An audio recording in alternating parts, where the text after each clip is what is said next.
Hey, I'm Jacinta Daniel, writer, speaker, and host of Polished Jems. This podcast is for the ones rebuilding their faith, rediscovering their purpose, and returning to God, one fruit of the Spirit at a time. If that's you, hit subscribe and join the journey, because healing is possible and your faith story isn't finished yet. Hello and welcome to yet another episode of Polished Gems. I'm your host, Jacinta Daniel, and tonight we are on part 3 of the series Love That Stays, and the title for the podcast is Love Endures All Things, Staying Faithful When It Would Be Easier to Quit. By now, in the last 2 podcasts, I've talked about love that bears all things without crumbling, love that even believes all things by choosing God daily. And today, we're going to talk about what happens when love is tired, but is still called to remain. So let me go ahead and paint you this picture. Have you ever been in a season of just pain and disappointment and even frustration? Well, I can share with you, I've walked through a season which, mind you, actually lasted for years.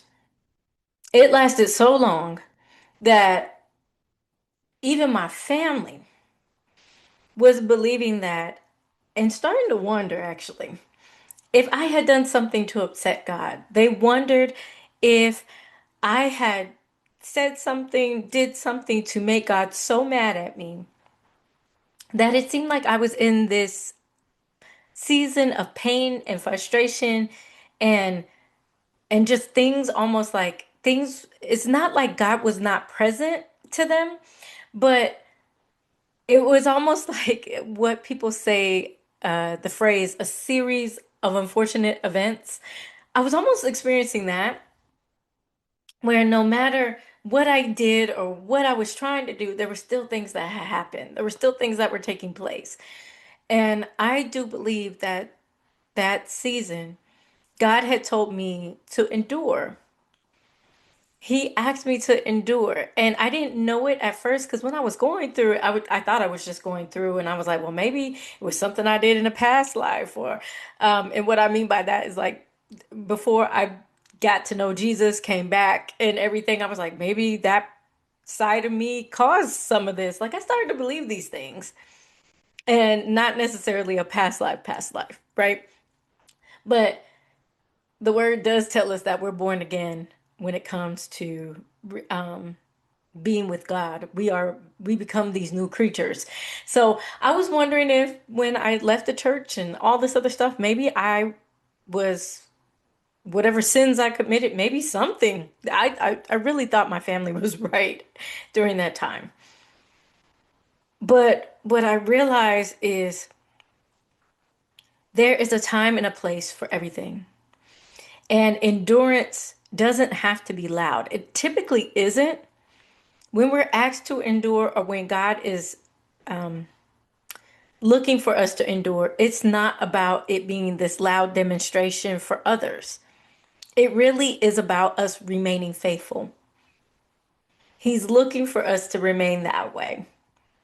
So let me start again by giving you the scriptural foundation for tonight's topic. It is 1 Corinthians 13, verse 7.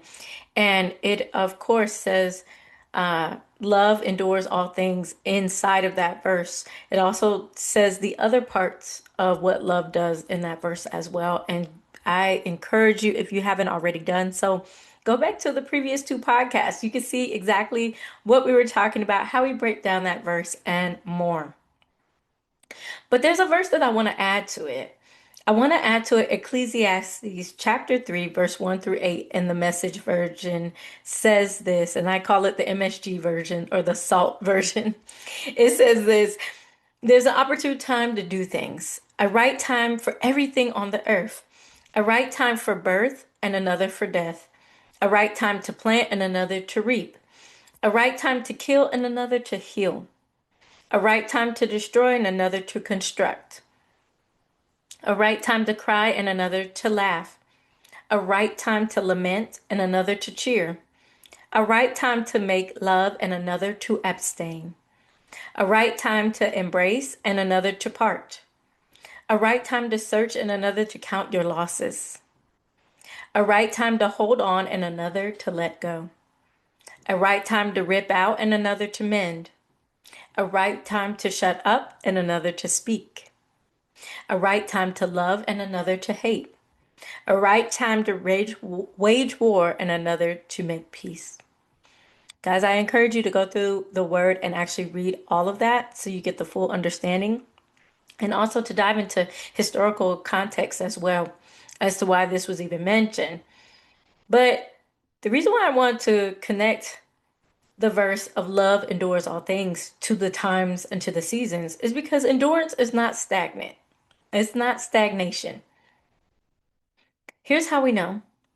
Ecclesiastes chapter 3 that I just read for you, verse 1 through 8, teaches us that there's a time for every purpose under the heaven. Stagnation occurs when a person does not recognize these changes of the times and seasons, especially when it comes to their life. Potentially doing the right thing at the wrong time, or clinging to an old season when God is actually moving in a new direction. I've done that. I think I shared it in the January podcast episodes. If you go back to those, you will see when I talk about faith, I talked about a time in a new season where I tried to literally take a previous season's method and way of doing things and try to fit it into the new season. I talk about it where you can find it is I talk about it when I talked about my high school senior year where I went through so much good things. I thought the season was so magical to me because I was getting answered prayers. I was doing the things that God had instructed me to do. And as I'm being obedient, I got to see wins left and right in different areas and facets of my life. And also, I remember even simple prayers he was answering for me, and things would come to pass. So it's things like that where I felt I was just on this amazing streak. But when I went to college, it was not the same. So I encourage you to go back and listen to that because I really dive into why you cannot fit old seasons into new ones. So back to this teaching on why love endures all things and why we have to understand endurance is not stagnation. Because there is a difference between enduring versus, of course, standing still. We have to realize that endurance means keeping up in step with the pace of God. And that is something, especially in this season. Let me tell you guys that God has been telling me personally, keep up with my pace. He keeps reminding me, don't run ahead of me. Not with this podcast, not with my marriage, not with being a mother, not with being in real estate. He wants me to keep up with his pace because as I keep up with his pace, I will run the race and not get weary. I will run this race of what I'm supposed to do and not get exhausted or burnout. We talk about burnout all the time, but we don't often times explain that we need to endure things for whatever the season is. Some seasons are for a lifetime. Some things are going to be lessons that we just have to learn over a lifetime. And one of those things is marriage. Marriage is something that we get up in front of people and say, till death do us part. So that's going to be a lifetime of learning and keeping up with God's pace. Remember, there are seasons, as I stated earlier, when we need to know when we need to speak up, show up, be present. But it also said there's a time to be silent. So we need to know when to withdraw, when to step away, when to take a break as well. And understanding what season we're in helps with our endurance. We also have to understand that another reason why endurance is not stagnation is because of the trials and tribulations that come are actually meant for our maturity. The Bible definitely talks about endurance. It is a test intended on making our faith genuine and complete. James chapter 1, verse 3 through 4 notes that when faith is tested, endurance has a chance to grow, leading to our spiritual maturity rather than a lifelessness of stagnant water. As I mentioned to you guys earlier, that's what I didn't realize from my high school year into my freshman year of college. I was in a new season. And as I was trying to plug and play the previous season into the new one, all what I never stopped and did was ask God, how can I endure this season? I never stopped to ask him, is this even a new season? And I really wish I had, because I feel like the narrative of even my story and the things that I went through would have been even different. So I definitely want to give you guys the tools to be able to do life differently than even what I was able to, because I did not know these things. I did not fully realize these things. And what's really interesting to me was I grew up in the church. We talked about Ecclesiastes before. We talked about the time and the season and everything under the sun. Like, we talked about this, but no one ever told me to actually, in my personal relationship, to ask God about these things. So this is why this for me is so passionate about this stuff. Because if I can save you from going down a road of heartache just because you're not understanding the time and the seasons that you're in, all because all you have to do is ask God, I want to share that with you. Let me give you something else that I've learned too. Endurance is obedience stretched over time. You must learn consistency. And I know we say this word over and over and over again. And especially in this society, it seems like we say it so much that it is almost ridiculous. But it is so true. In order to actually do anything that requires endurance, we must learn to be consistent.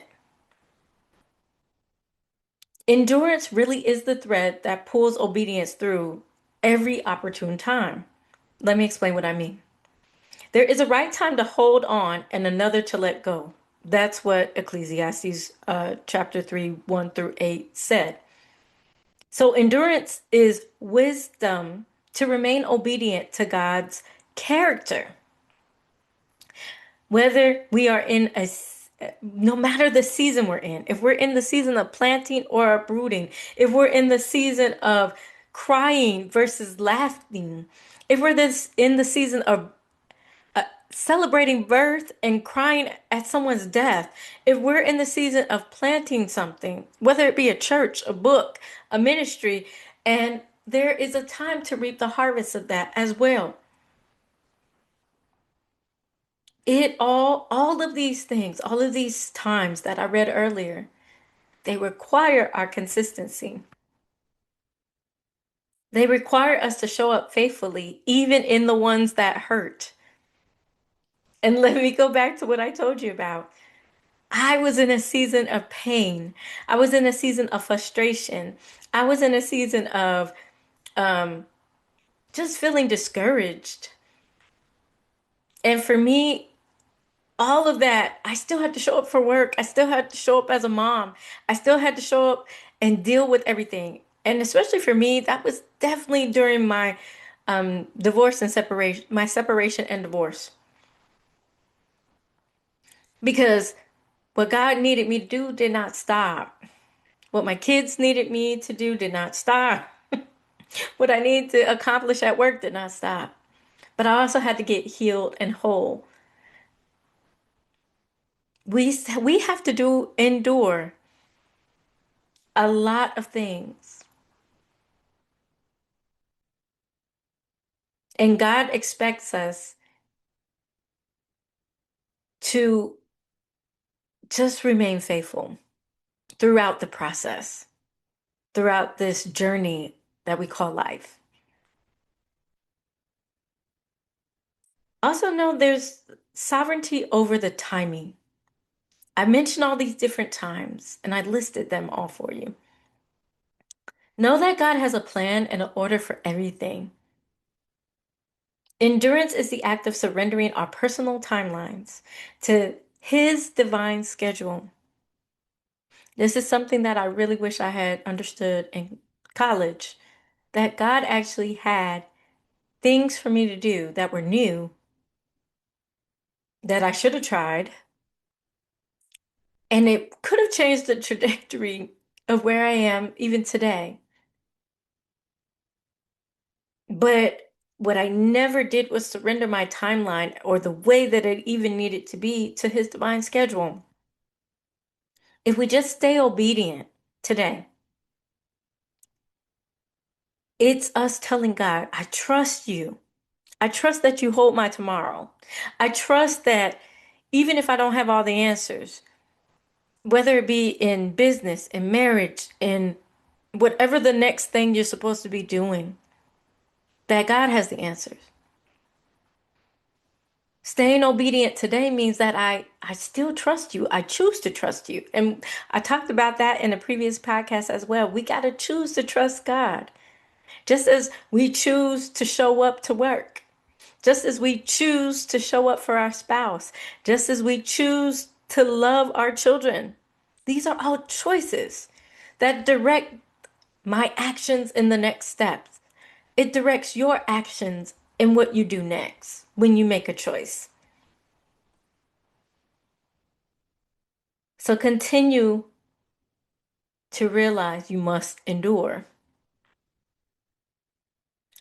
Let's talk about what actual endurance requires of us.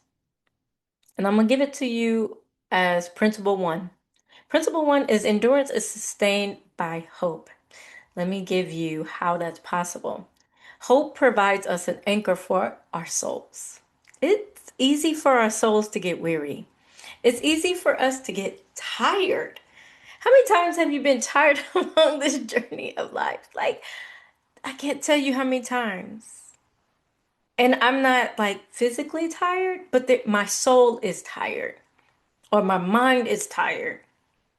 And then my body becomes physically tired.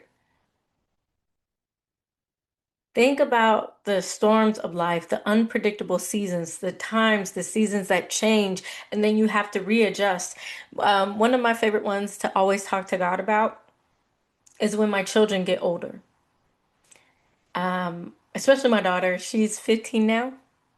My son is 9.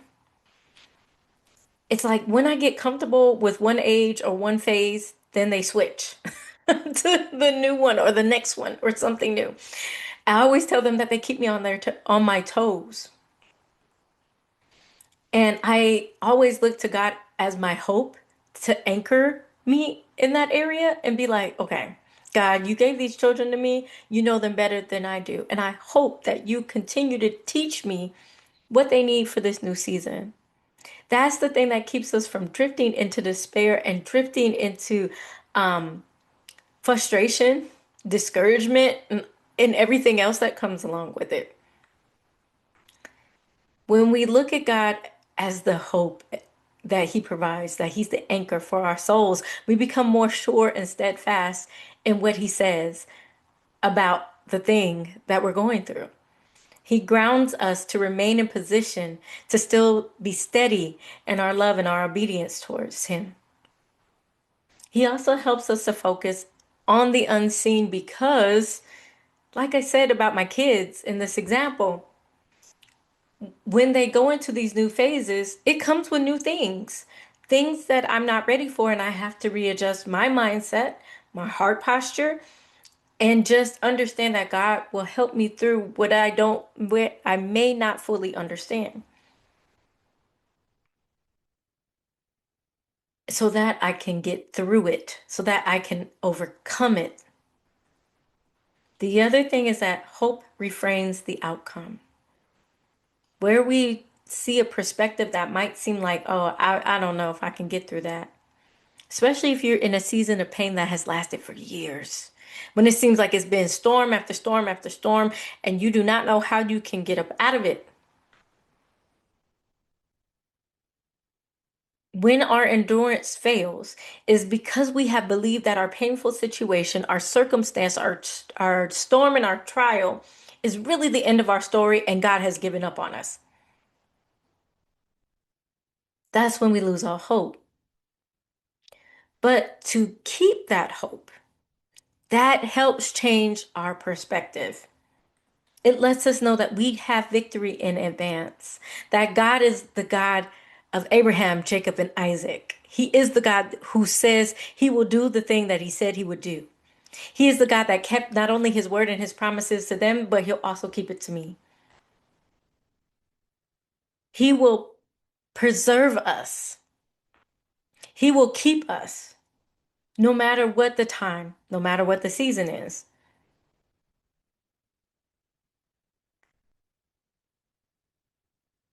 Hope also anticipates potential um, transformation.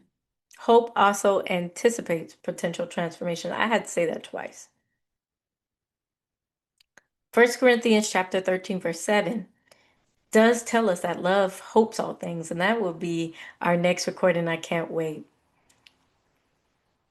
By choosing to see the potential for change, not only in people, but in our situations and our circumstances. Just as storms come, they do go. And thank God we're reminded of that here, even on earth. Thank God we see after the storm, the sun comes back out. The birds reemerge and start singing. And we see the physical evidence of this each and every day that we see a storm. What we have to remember is the power of potential when it comes to love. That love refuses to take a snapshot of a person's current failure and make it their final identity. Whatever you've done, whatever you've been through, God can still work with you if you just let Him.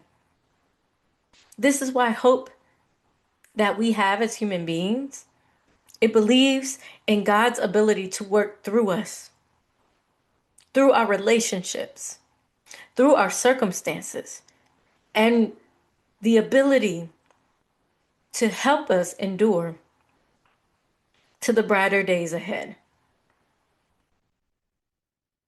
Principle number 2 is this: endurance needs rhythms, not adrenaline.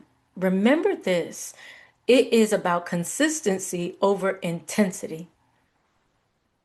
This is why endurance needs rhythms and not adrenaline. Adrenaline is exhausting. Think about it.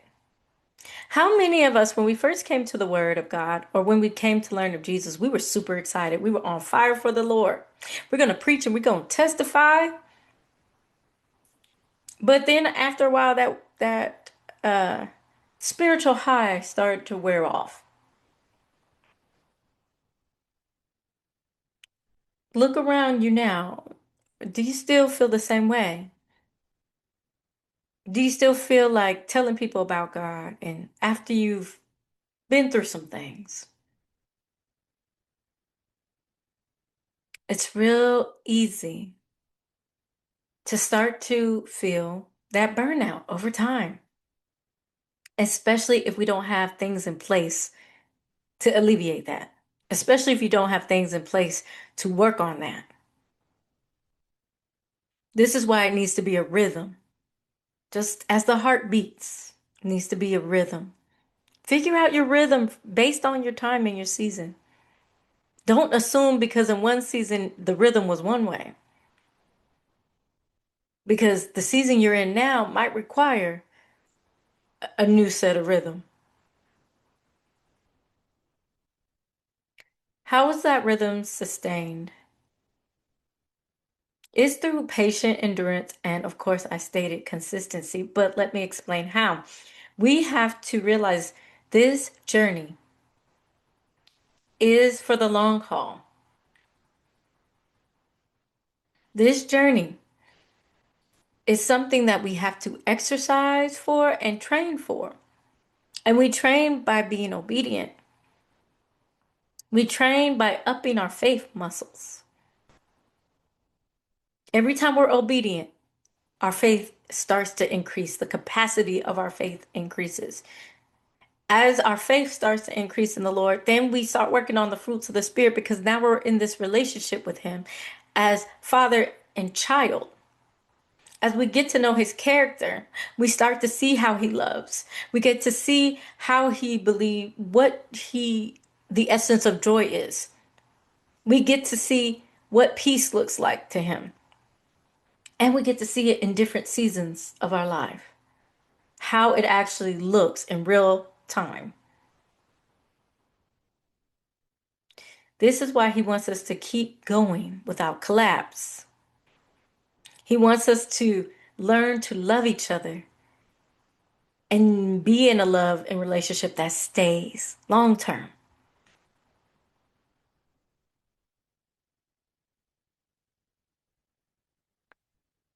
The other thing that we have to understand, especially why endurance needs rhythms and not adrenaline, is because adrenaline really does fight reality. It tries to force a breakthrough now, or my favorite word, manufacture a breakthrough. It tries to create its own. Have you ever seen people who are like, I really like you. Ooh, this could be the guy or this could be the girl. And rather than let it happen organically, they try to do something to not necessarily manipulate it, but encourage it more. And in encouraging it more, it almost, then the other person feels the force of it happening, not the organic way that God wanted things to come together. You can even apply what I just said to your job, to church, to anything else, even relationships with your children, because there are times we will, even with our children, give them good advice, but it may not be God advice. So, in the fact that it being good advice, but not God advice, what can end up happening is we almost try to make the situation what we want them to be or what we want our children to get out of it. We even at times will do that with our spouses. But did we do it on God's timing? Did we give the advice God's way? These are the things that we have to evaluate. And we'll see if we're actually in the rhythm of God, enduring with the rhythm of God, or are we on adrenaline? Now, how to build rhythms. This was something that I was like, God, how do we do this? One of the ways that we can do this is honor the contrast, honor the fact that there are contrasts in the verse in Ecclesiastes. What do I mean by that? It said a time to be born, a time to die. It said, hold on, I'm going back up here to read it and look at it. It said a time to plant, a time to reap, a time to cry, a time to laugh. Understand that those are the contrast. There's a rhythm even in those complete sentences. We must endure just as the season of laughter is connected, interconnected to the season of crying or the time of crying. That we have to understand there's always a contrast. For the rest of our lives, there will be these seasons. And because these are consistent with our lives, we have to realize that we will engage with them consistently. This is why we have to build up, this is why it's imperative. We have to build up our endurance by lifting the daily load through small, repeated acts of obedience. You got to work those faith muscles in order to love in the manner that God desires people to learn to love each other.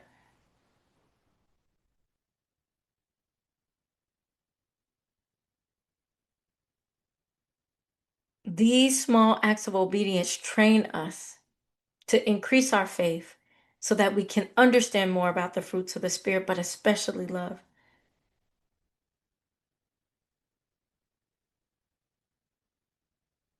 Here is principle number 3. God strengthens what He asks you to stay in. Endurance is partnered, not powered alone. What this means is endurance is not a solo act of willpower. It's not me going, today I love you, Lord. Today I love my spouse. Today I love my children. Yes, we can say that. But the act of showing that we love them is not something that we have to do alone. It is a partnership with God's divine grace. When God calls us to stay faithful in a difficult relationship, job, or season, and I'm not talking about things where you are abused, okay? I'm not talking about a love where you're a doormat. That's not what I'm talking about. But I am talking about where, yes, it's a difficult situation. Yes, you're uncomfortable. And yes, you want to run away ASAP, but God is still asking you to stay there. He also commits to providing the specific resources, spiritually, physically, mentally, required to sustain that commitment. If He asks you to be there, there's a reason for it.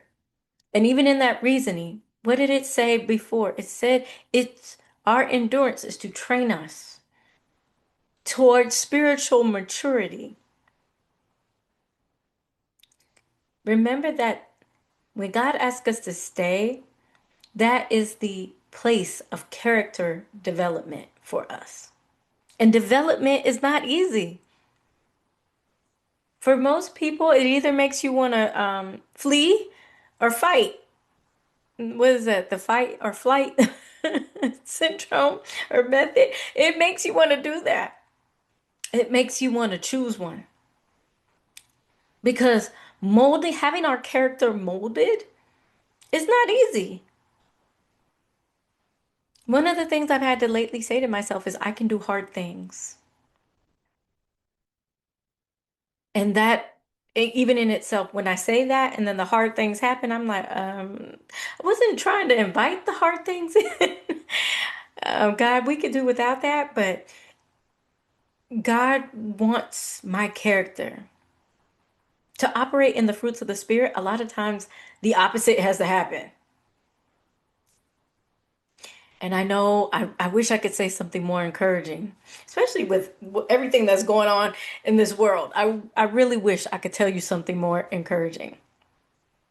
But what I do know about God is that our faith muscles have to grow. We have to go from the adrenaline of the word of when we were on fire for God to sustaining this path. Just as we need to sustain in love when it comes to family, friends. Like I said before, and time again, we are so quick to cancel each other. We're so quick to throw each other away, and that is not even what God does with us when I promise you, I've done things that God really should throw me away. But I'm still here, and He opened His arms to me. So if He can even do that, I can learn to love in the manner in which He is showing and teaching. I can learn to endure and love beyond just the moment or the honeymoon phase of things. With that being said, let me give you some practical tools so that you can actually endure well. This is something that I do all the time. I always ask God why. So let's call it the why check. And I'm talking about WHY. Ask God why. Revisit God's original instruction for whatever it is that you're dealing with and ask Him why you started. If it's the job, if it's your marriage, if it's your children, if it's your family and friends, whatever the situation, ask God why. I often find myself doing this to help myself remember, to remember that this is why I'm doing it. This is why my marriage is important. This is why my children, being a mother that my children need is important. This is why this ministry is important. This podcast is important. Ask God why. Write it down somewhere when He answers, because I promise you, you'll need it to reflect over it. And don't be afraid to ask again, because He could give you a new reason that holds you and grounds you for whatever time and season you're in. The other thing, the other tool I want you to have in your tool bag is sustainable faith rhythms. Let's talk about what this means. That is the small, repeatable practices that help you prevent burnout. So I'm going to share with you what I do. And some of these things I do currently, some of these things I did before. Currently, I do a gratitude journal. Like I just wrote in it a couple of days ago. My birthday was on February 12th, so I I always write what am I grateful for the week, because daily is a little hard for me to sit in my gratitude journal, so I do weekly. So I write in there that, and then I follow it up with asking God what He desires either of me that day or that week, as well to kind of understand what is needed of me, what's required of me, is what I'll ask. But typically, I ask Him about the day because, like I said in a previous podcast, His mercies are new daily. So, yeah, I'll ask about the day. But that gratitude journal has helped me to go back and realize what I'm grateful for. Even in the midst of the chaos, where was God? It helps me to see Him and just really understand. The other thing that I've been doing recently is because of the state of the world being so chaotic, so almost rage bait, where everyone's angry half the time or enraged by something new. I've had to do this. I've started doing this thing subconscious. Like I didn't even realize I was doing it until God kind of pointed it out. But what I'll do is I'll take a deep breath in and I'll let it out. I'll place my hand like over my chest or near my heart, and I'll say to myself that I am safe.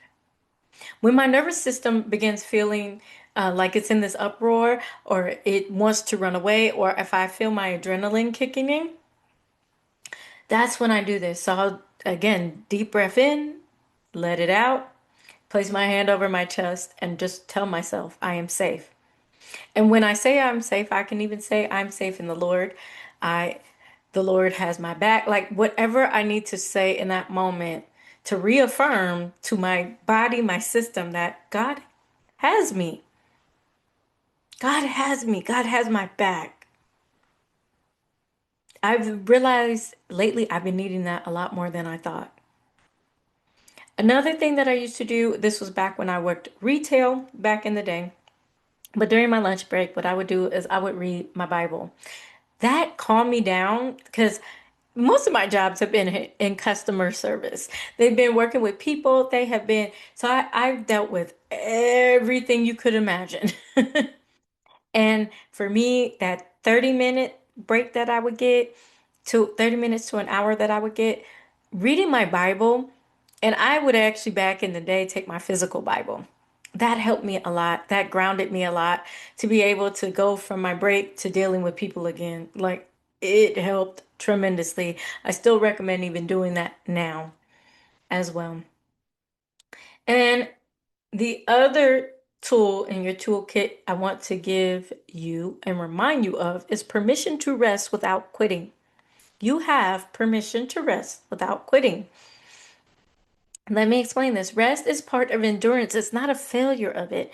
And let me explain what rest is. Rest is strategic withdrawal. It is something that we saw with Jesus that he does often.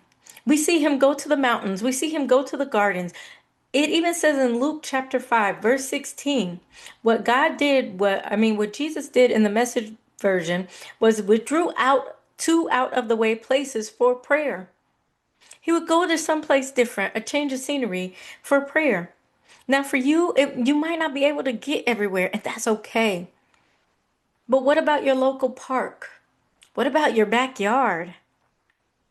Is there a space where you can just withdraw just for a little bit? Even if it's just your room. It doesn't have to be anything fancy, but you do need to strategically withdraw. One of the things that I want you to envision in your mind is that even in military context, soldiers do not stay on the front lines for 24/7. If they did, they'd be exhausted. We have to sleep sometime. But not only that, we also have to withdraw to maintain our effectiveness. The same goes for us. And the same went for Jesus. He did not quit his mission. It did not stop people from coming and seeking him for healing, for prayer for their children, for being a provider. It did not stop people from seeking him out, but he was able to sustain his capacity by withdrawing. So remember, taking a nap or a day off isn't a lapse of your commitment. It's a commitment to your longevity in what you are called and graced to do. The next tool in your toolkit that I want to give you is called a grace reset. And let me explain what that is. Basically, God taught me to kind of pause without walking away, and let me explain how you can do that, because for some people, you might not want to take a nap. I got it. You might not want to sleep. Got it. Totally understand. So, what this means is you need to figure out with God, what's your restorative activity? Your grace reset is to figure out your restorative activity. What does that mean? Rest isn't always doing nothing. Sometimes it's doing something that returns life back into you. What? Pour back into yourself. How do you refuel your cup? Refill your cup.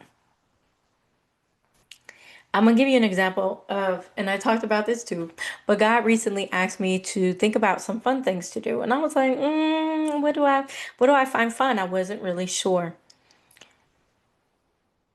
God gave me that mission of sitting with Him and figuring out what was fun, because that would fuel me.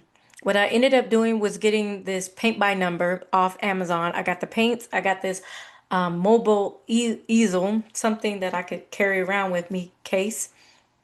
And it holds my paints, it holds my brushes, paint brushes. And this is something that I'm just personally working on.